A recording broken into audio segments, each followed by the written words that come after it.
When you go through hard times in your life as a child, you usually tuck those things away and you don't bring them up again and you don't talk about them. Something happened along the way in my mom's life, I do not know what, that caused her to turn to alcohol.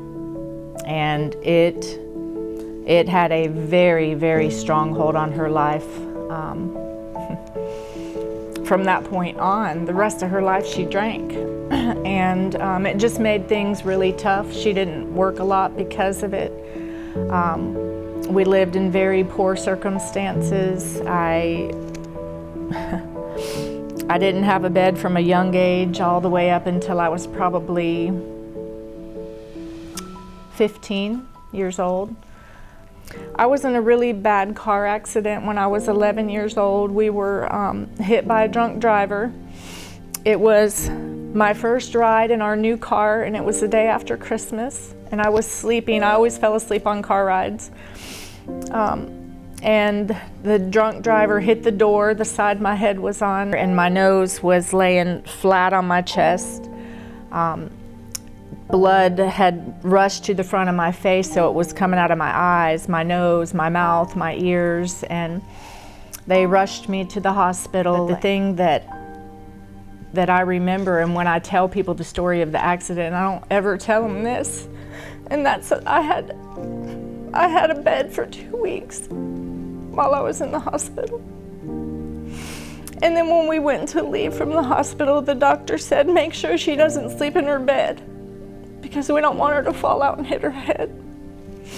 And I already knew I was going home to no bed, so that wasn't something we had to worry about. I remember the couch that I had to lay on. It was terrible, so I usually slept on the floor instead. It was hard. We met on Facebook, of all places. Carrie sent me a Facebook request. But this is all on a Facebook Messenger chat. Yeah, so you couldn't hear my accent. No, but I could hear it now. We applied to start a chapter. We didn't even know there was a chapter in Gadsden. A great job you done. Y'all have left an impression on them as well. So y'all have impacted their lives, and that's why they're part of this to start with. So thank you for what you guys do. Yeah. And today we were going to go and deliver a bed, and I was looking through trying to see, you know, who we were going to deliver to, and I looked up at the list, and it said 29th Street, and that is the street I grew up on. And then I look over, and it's one little girl, 7 years old. I lost it. I'm a crybaby, as you can see, but I actually lost it. I could not believe it. And the mom was so excited, so gracious, and the little girl was as precious as can be. We have to start bringing you with us everywhere we go. First time we had somebody with us doing, I guess. Wow! Isn't that cool? Like that?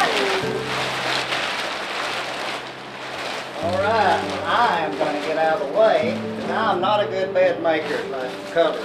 I leave wrinkles everywhere. Keep them covered. Ready? Okay, open your eyes.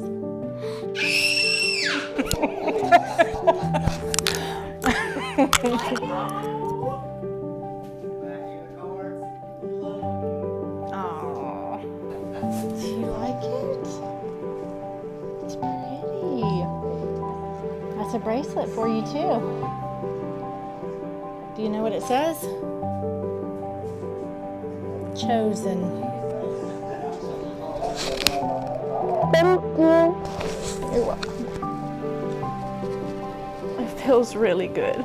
Every single delivery we go on, it feels wonderful. And even when we show up to houses that kids aren't there, at first I feel so disappointed, but then the families that you're delivering to are so excited about it that it's still as wonderful as it can be.